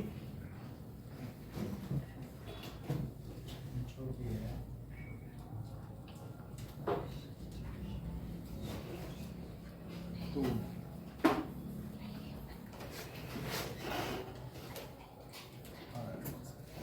अच्छा ये तो फीमेल का सिंबल है, मेल का कैसे बनाते हो? ये तो हाँ वो हाँ ये फीमेल अब मेल का ऊपर एक ऐसे एरो, हाँ ऐसे सर्कल के ऊपर एक एरो। सर्कल के ऊपर बस ऐसा ही है। फिर पैसो अच्छा सर्कल के ऊपर, तो ये देखो ऐसे ना, हाँ और इसमें ऐसे हाँ ऐसे होता है। चलिए तो दैट इज मेल फीमेल। अब इसमें जो भी होगा गैमीट के टाइप क्या हुए वहां लिख दिए थे, गैमीट होगा X और यहाँ पर X।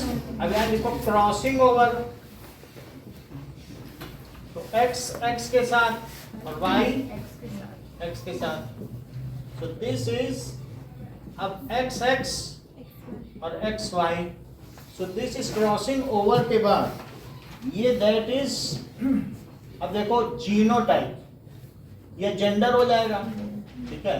जीनोटाइप के बाद जेंडर, जीनोटाइप और फिर जेंडर ऑफ बेबी या जेंडर, इससे जेंडर निकालेंगे, बाकी तो और क्या जेंडर ही बता पाएगा। तो ये बॉय हो गया और ये गर्ल, दैट इज ये गर्ल हो गया और ये boy.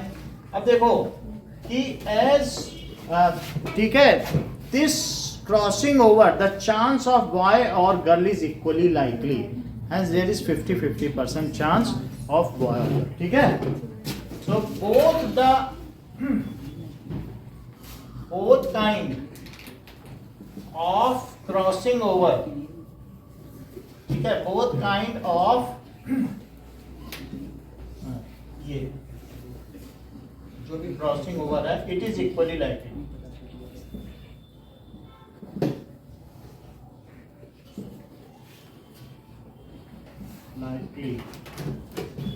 So chance of baby boy या girl is each 50%। ऐसे लिखना अगर 3 मार्क्स आएगा। And father and mother, both parents contribute 50% of the chromosomes to the जो newborn baby, equal amount of chromosomes। Now what does it mean by monohybrid cross? फिर भी आपसे एक बार और प्रश्न पूछा जा रहा है, तो and dihybrid cross, and what these crosses results। Question पूछा जा रहा है कि what do you understand by monohybrid cross? इससे आप ग्रेगर जॉन मेंडल के किस नियम का प्रतिपादन करते हैं जब मोनोहाइब्रिड क्रॉस है, और जब डाई हाइब्रिड क्रॉस करोगे तो किस नियम का प्रतिपादन करोगे? That is monohybrid cross and dihybrid cross ना, आप बताइए। Monohybrid cross is a cross in which a single trait is crossed, and hybrid cross is a cross in which two traits are homologous plants with two traits are crossed. थोड़ा गड़बड़ हो रही, बोलो plainly बोल देना है, बोलो। Monohybrid cross is a study of only one character, but dihybrid cross is a study of two characters. ठीक नहीं, When two homologous plants with all similar traits except one, then it is a monohybrid cross, and when two homologous plants with all similar traits except two, then it is dihybrid. ये बात सही है। Except homozygous बोल दो, तो when two मतलब उन homozygous भी बोल सकते हो, ठीक है, होमोजाइगस लिखे। सो इफ सर एक homozygous होता है एक और होमोलोगस का क्या मतलब है? जिनकी फैमिली एक उसे होमोलोग कहते हैं, होमोलोगस, ठीक है ना। और मान लीजिए होमोजाइगस का क्या मतलब है? Two homozygous. तो pure. होमोजाइगस का मतलब है जिनमें सब कुछ, ठीक है, होमोजाइगस का मतलब सब कुछ सेम, उसमें कोई भी चेंज ना हो। सो टू प्लांट्स, ठीक है, of same species having all properties similar except one different are crossed over. Homozygous तो तुम ऐसे बोलो जैसे टी टी आर होमोजाइगस, उसके लिए होमोजाइगस इस्तेमाल करो। समझ में आई बात कि नहीं? ऐसे लिखो व्हेन टू प्लांट्स। अब बाकी मैं लिखा दे रहा हूँ, लिखिए cross between two homozygous parents. वैसे इसमें लिखा है कि a monohybrid cross is cross between two homozygous, इसमें लिखा है। तो मैं भी फिर से देख लेता हूँ, homozygous plants having one different kind. अभी देख लेंगे इसका लिटरल मीनिंग क्या है, लिख लें फिर देखेंगे। A monohybrid cross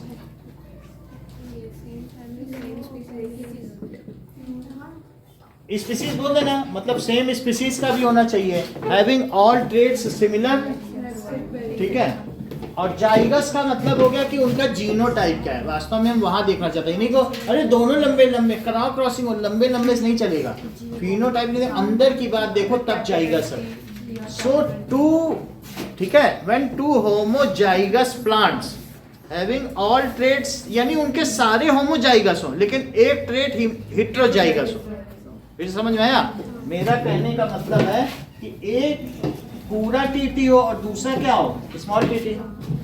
so two plants, इनमें सभी कैरेक्टर है, सभी एक ही तरह के फ्लावर है, सब कुछ है।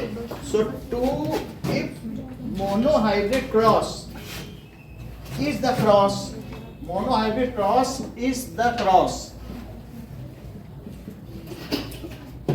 बिटवीन टू होमो, अब इसका मतलब समझो, जाइगस टू होमोजाइगस पेरेंट्स। जरा इसका पूरा मतलब देखो, इस लाइन में बहुत कुछ छिपा हुआ है, तब फिर हम आगे बता पाएंगे कि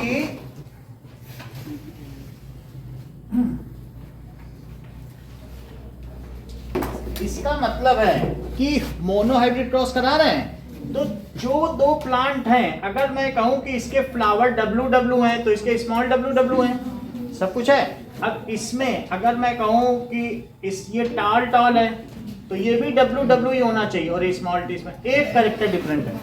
अच्छा ये बताओ, ये होमोजाइगस है कि ये होमोजाइगस है कि दोनों होमोजाइगस है? दोनों। जिसके दोनों एलील सिमिलर हो वो होमोजाइगस है। सो टू होमोजाइगस हमने स्पीसीज ली, दोनों प्योर ब्रेड ली। जरा समझो, इसमें कहीं हेटेरोजाइगस नहीं है। हेटेरोजाइगस ये होता है when two homozygous plants having all features similar and except one are crossed over, then such cross is called monohybrid। समझ में आ गई बात कि नहीं? तो two homozygous plants with all similar features except, then it is called monohybrid cross, ठीक है। अब देखो, it is used to law of, एक है सेग्रीगेशन और दूसरा law of independent assortment. So अभी समझा रहे, दोनों लॉ समझा देते हैं। इट इज यूज्ड टू, क्या कहते हैं, verify the law of segregation, Mendel first law of inheritance.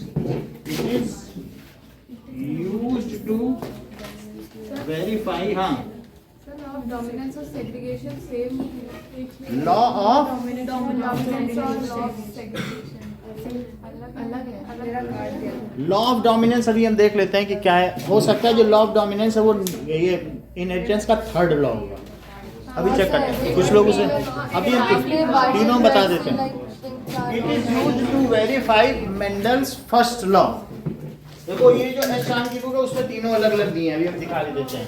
तो सर अलग है तो किसका क्या रोल है वो बता देते हैं तीनों। वो कंफ्यूज हो जाएगा। चलो इजी रहेगा। देखिए, पहला जो है वो लॉ ऑफ सेग्रीगेशन के लिए है। सर लॉ ऑफ इनहेरिटेंस, दोनों देख लेते हैं, तीनों इस चीज को लिखे। It is used to verify Mendel's first law of inheritance.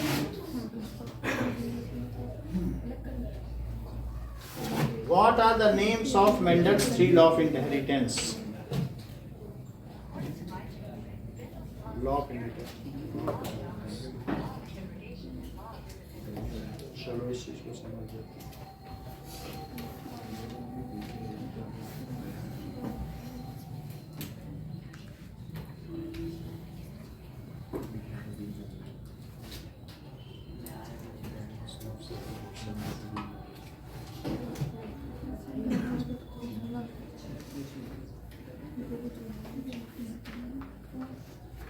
Law of dominance is which law of inheritance?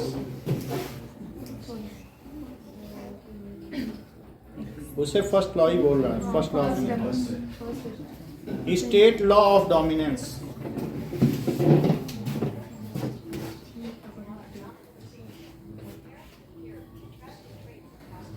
ठीक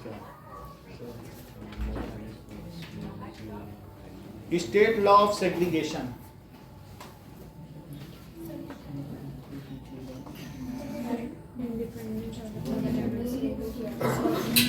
देखो ये ज्यादा अच्छा है कि जो है इसे लॉ ऑफ डोमिनेंस बोला जाए।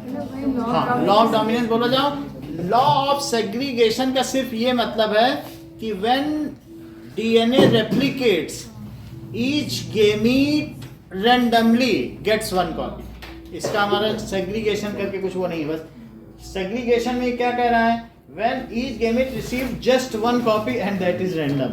सो लॉ ऑफ इनहेरिटेंस मतलब मोनोहाइब्रिड में तो law of dominance law of dominance है, इसमें कौन सा होगा, ये लॉ ऑफ डोमिनेंस, आप लॉ ऑफ डोमिनेंस लिखिए, ठीक है। इसमें गलत लिखा है इस बुक में जो हमारी चैनल। चलो सो लिखो, और थर्ड वाला तो इंडिपेंडेंट असॉर्टमेंट वो बता दे रहे हैं। सेकंड की कोई जरूरत नहीं, आपके में दो ही हैं, लॉ ऑफ डोमिनेंस है और law of independent assortment. Law of segregation सिर्फ ये है व्हेन, जब भी क्या होता है ड्यूरिंग मियोसिस, जो भी उनको ये क्या होता है कि each copy, each gamete gets randomly one copy of gene. भाई पेयर ऑफ जीन है, जब उनमें क्या होगा मियोसिस होगी तो उनको रैंडमली एक कॉपी मिलेगी, सिर्फ इतना ही, इसका कहीं भी कोई यूज नहीं है। तो अब ये क्या हो गया, to verify Mendel's first law of inheritance which is known as law of dominance.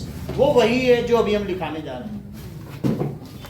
First law of inheritance called law of dominance।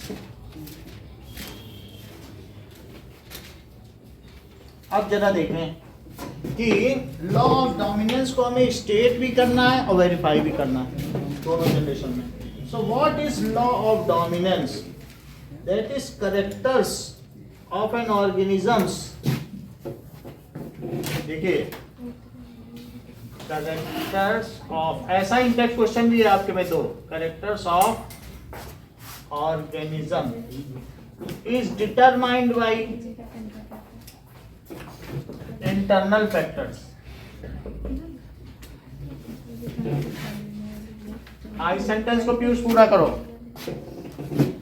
The characters of organism is determined by internal factors. हाँ, which occur in pair, which उन्होंने उसे factor बोला था, which occur in pair. और अभी ने क्या कहा जाता है? Now called, इन्हें जीन कहा जाता है. ठीक है, आगे बोलो. ओनली, ये सही है. अब इस चीज को लिखो. Only one of a pair of such factors can be present in a single game. Reflect की बात मत करो. ओनली इस टीचर ने फिर से इसको देख लेते हैं. इसका मतलब है बुक में भी गड़बड़ है, ये बाद में ही कराया गया होगा. ठीक है. Now state law of dominance. हो सकता है कि बाद में बदलाव, ये बुक पुरानी है थोड़ी. तो only one of trait appears.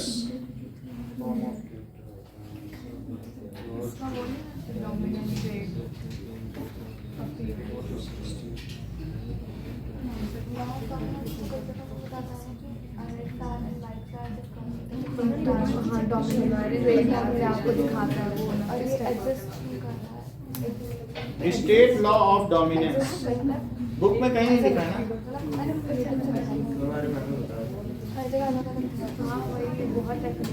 Only appears in hybrid document. ठीक है, क्योंकि डोमिनेंस कुछ आना चाहिए. जो होमोजाइगस मेटाफेसिस दोनों करता है वो डायरेक्ट होता है, और जो सिर्फ होमोजाइगस में करता है रिसेसिव होता है उसी को नहीं है बस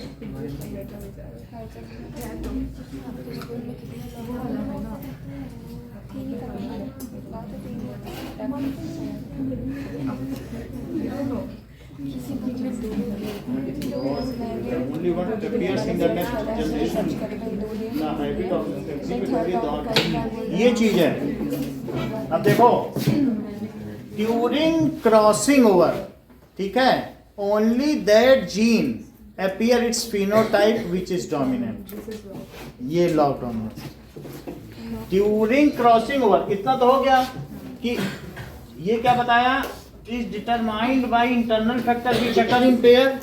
ठीक है. अब आगे देखो क्या लिख रहा है कि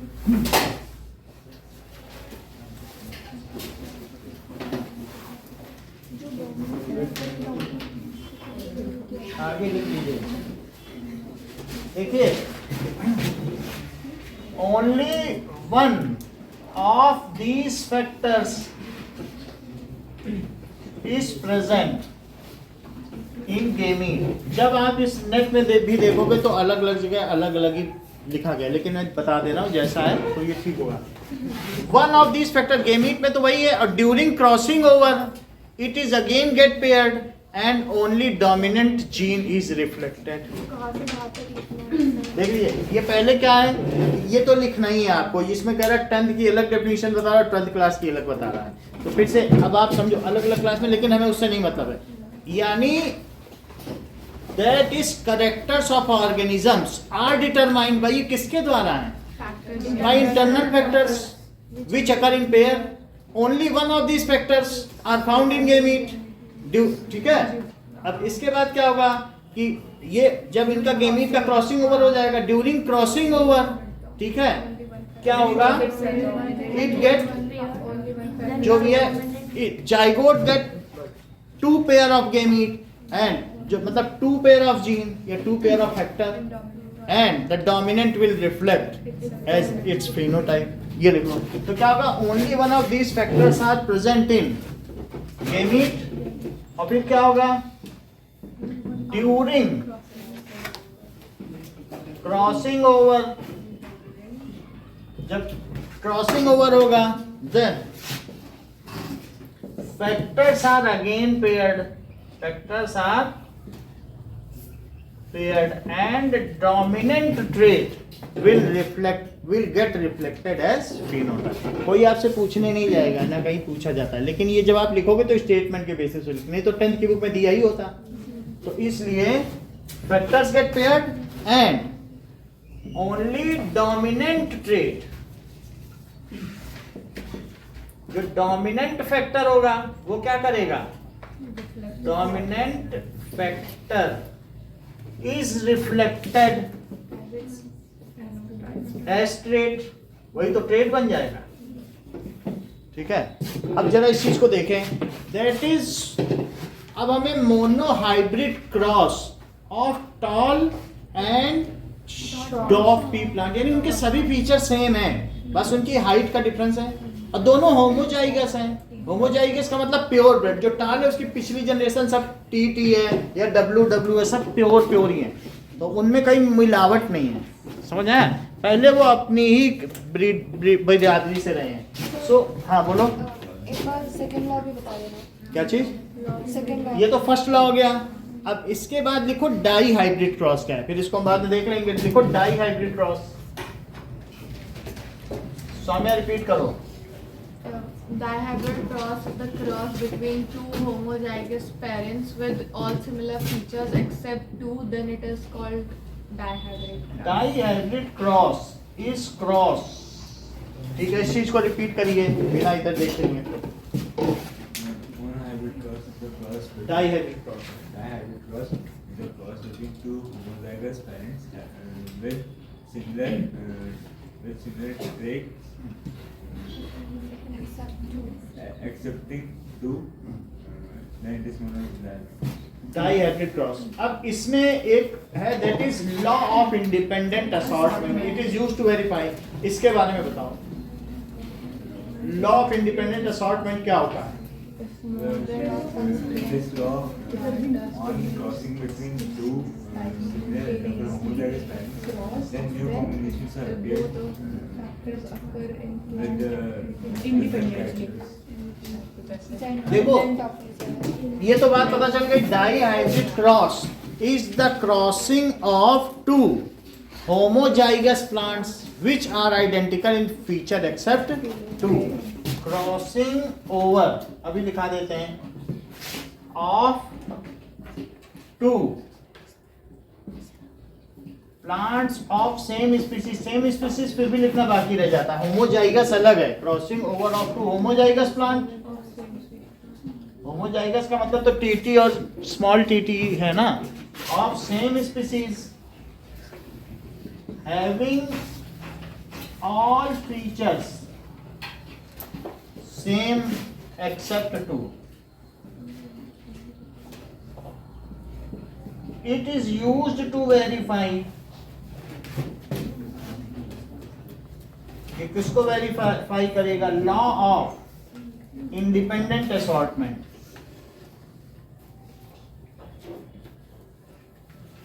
देखिए, लॉ ऑफ इंडिपेंडेंट असॉर्टमेंट क्या है? That is In the inheritance. the characters two gene,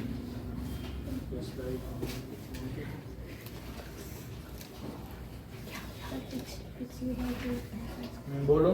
In the inheritance of more than One trait simultaneously, हाँ, Different factors occur in the plant independently. independently, ये है in the बोलिए, in the inheritance ना, Inheritance of more than one pair of traits. inheritance of more than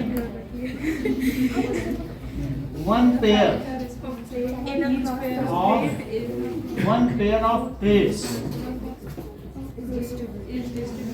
ठीक है, इन ए cross simultaneously, अगर दो से ज्यादा का हमने क्रॉस करा, इसको हम एग्जांपल से समझाएंगे। इन ए cross simultaneously the traits are distributed, then each pair of traits each pair of traits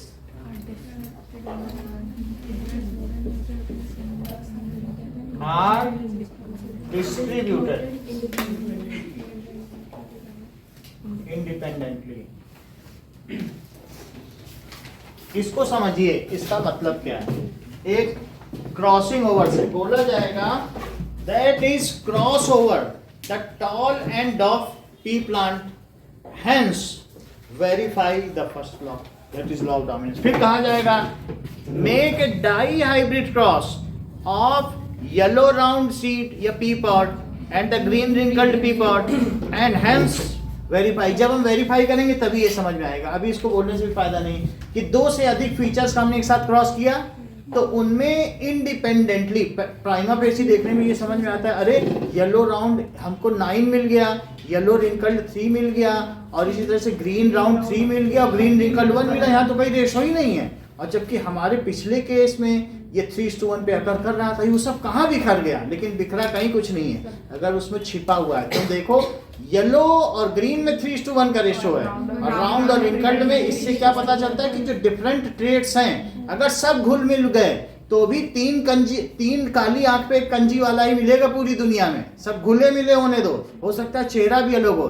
फिर देखोगे 3 के अगर कॉन्वेक्स लिप्स है तो 1 के 3 पर 1 का कॉन्वेक्स लिप्स मिलेगा। ये सारे जितने भी जो मास्टर ऑफ ये जेनेटिक्स है ना, वो सब कैलकुलेट कर चुके हैं। 2000 लोग अमेरिका में बैठे हैं, वो यही काउंट कर रहे हैं कि कितने की कॉन्वेक्स नोज है, कितने की कॉनकेव नोज है, हर चीज देख रहे हैं कि ये किसका हैंग्ड या लोब्ड है। वो रेशो वही रह रहा है, जबकि जीन की इतनी बुरी तरीके से इंटरमिक्सिंग हो रही है। So in the blending of more than 1 pair of traits simultaneously, each trait is distributed independently। चाहे जितना भी मिक्सिंग हो जाए हम पता लगा लेते हैं कि इनमें वही है, क्योंकि हर एक का 3:1 के ही रेशो में डिस्ट्रीब्यूशन हो रहा है। बात समझ में आई? इस चीज को समझें। तो पहला क्वेश्चन क्या बनेगा, बोलो प्रियांशु, क्वेश्चन बताइए। That is make a cross, make a monohybrid cross between tall pea plants and short dwarf pea plants. hence Find their hence verify the law of dominance। पहला क्वेश्चन देखिए,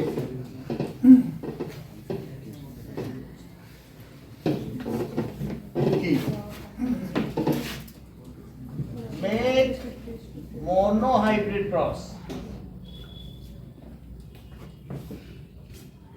between होमोजाइगस। टॉल बोलने से नहीं चलेगा, आपने ऐसे बोल दिया टॉल उठा लो, क्या पता कैपिटल टी स्मॉल टी ना हो और सारी प्लांट तुम्हारी बिखर जाए। Homozygous tall P plant and homozygous, उसमें भी दोनों एक जैसे एलील होने चाहिए। ड्रॉप पी प्लांट, ठीक है।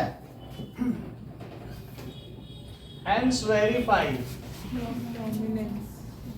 law of dominance। Independent assortment इससे थोड़ी ना हो पाता है, वो तो डाई हाइब्रिड में होगा। नहीं, एक ही में तुम क्या होगा। चलो अब देखो, तो दैट इज टॉल प्लांट और ड्रॉप प्लांट। ये यहाँ क्या लिखोगे, पेरेंटल क्रॉस। और ये क्या हो गया बताइए, पेरेंटल जीनोटाइप। सर जीनोटाइप, ये तो फिनोटाइप हो गया, फिनोटाइप। और फिर पेरेंटल जीनोटाइप लिखिए, कैपिटल टी और स्मॉल टी। अब that is the gametes, type of gametes.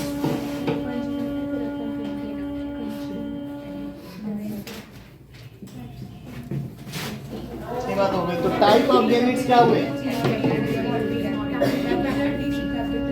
और स्मॉल टी स्मॉल टी। अब यहाँ क्या लिखाया जाएगा, एकलव्य क्रॉसिंग ओवर। इसके साथ इसका, इसके साथ इसका, दैट इज टी।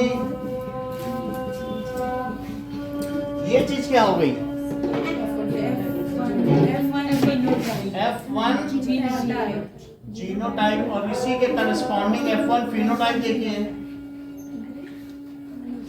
तो that is tall, tall, tall, tall. इसकी रिपोर्ट क्या हो गई, F1 generation are tall. all plants in F1 generation are tall। इससे भी पता चल गया कि टॉल और डॉफ का कराया तो डोमिनेंस है, लेकिन हम इसे वेरीफाई और करेंगे।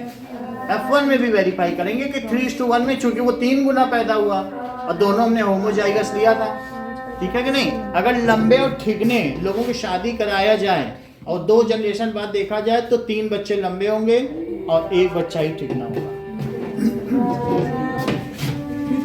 तो अब देखो F1 क्रॉस,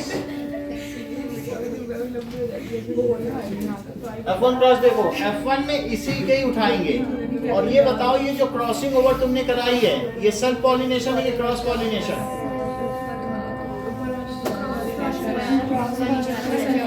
मतलब यार कंट्रोल कराना, फिर तो उनमें आपस में ही करने दो पॉलिनेट, लेकिन इनमें ये ना हो कि उसी का उसी में हो जाए, तो फिर काउंटिंग में गड़बड़ होगी। तो इसलिए एक का क्या करना, एक के तुम सारे अंतर काट देना और एक में उस दूसरे में अंतर रहने देना, ये चीज हो, ठीक है कि नहीं। तो एक में ओवरी रहने देना, एक में अंतर, तो फिर ये अपने आप ही क्रॉस पॉलिनेशन हो जाएगा। अब ये देखो F1 क्रॉस में F1 जीनोटाइप, तो पहले लो F1 सभी टॉल हैं तो 2 टॉल ले लीजिए, F1 फिनोटाइप ले लीजिए, तो दैट इज टॉल। अभी बताना नहीं, फिर एक लोग बताएगा। F1 जीनोटाइप बताओ दोनों का।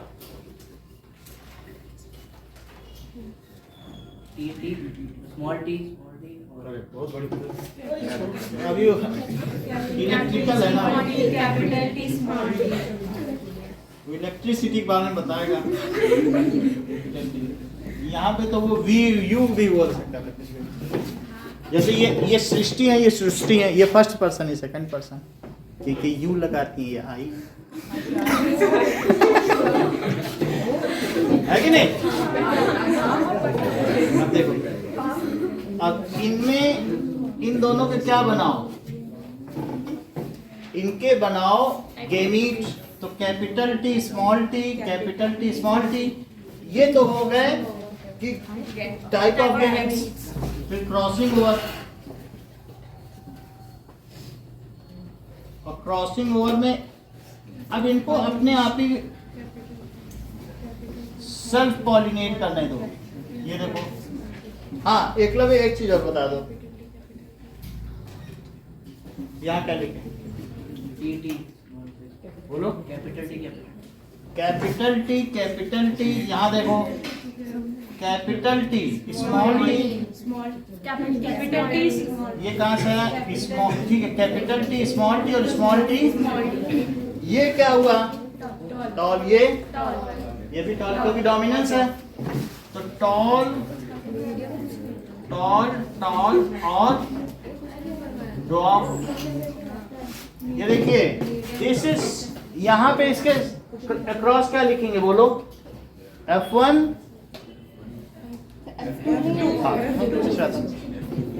F2 जीन है तो जीनोटाइप, और जो अपीयरेंस है वो फिनोटाइप। तो F2 का हुआ filial, second filial, that is F2 genotype, और ये क्या हुआ F2 फिनोटाइप। इससे हम वेरीफाई करेंगे, बोलो कैसे वेरीफाई करेंगे। As in F1 generation all plants are tall, and in F2 generation the tall versus dwarf plants are 3:1 ratio. So it is clearly seen that the tallness dominates over dwarfness, hence it proves law of dominance। इतना लिख देना बस। So यहाँ पर अब इसकी report क्या हो गई, that is tall versus dwarf क्या हो गए 3:1। So as in F1 generation, देखो जो मतलब ये जो F1 जनरेशन है ईशान, ये किस जनरेशन की प्रोजीनी है, तो चलो जो बताने उसी को बताने दो, सब तुम ही बता दोगी। करेक्ट, जैसा कि ईशान ने बताया ये पेरेंटल जनरेशन की प्रोजीनी है, उसके बच्चे हैं। और F2 जनरेशन किसकी प्रोजीनी है? F1 की, वो उसी की तो प्रोजीनी है। So as in F1 generation, ठीक है, all plants are tall. Sentence पूरा करिए Saumya. As of one generation, all plants are tall, and in F2 generation, the ratio of tall is to dwarf is 3:1. ठीक है, tall is to dwarf. So tallness is dominating over dwarfness. So This tallness dominates over. this justifies the verifies the अब law. सिर्फ चलते चलते तुम ये बता दो कि लॉ ऑफ डोमिनेंस क्या है, उससे हम सबकी छुट्टी कर देंगे।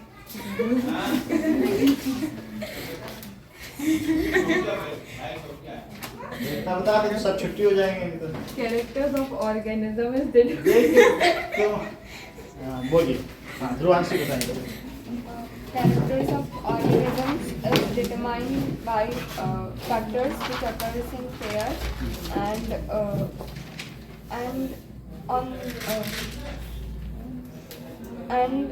only one factor is present in single gamete, and when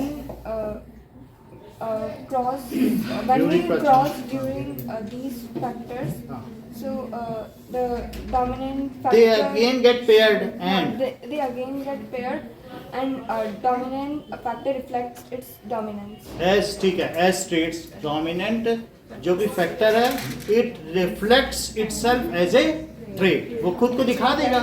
इतना ही रखिए।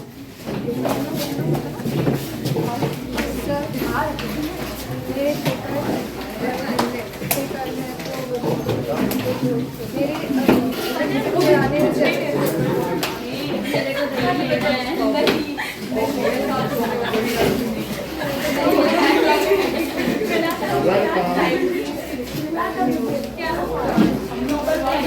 अवनी है क्या? अवनी को भी दे दो। अवनी, ये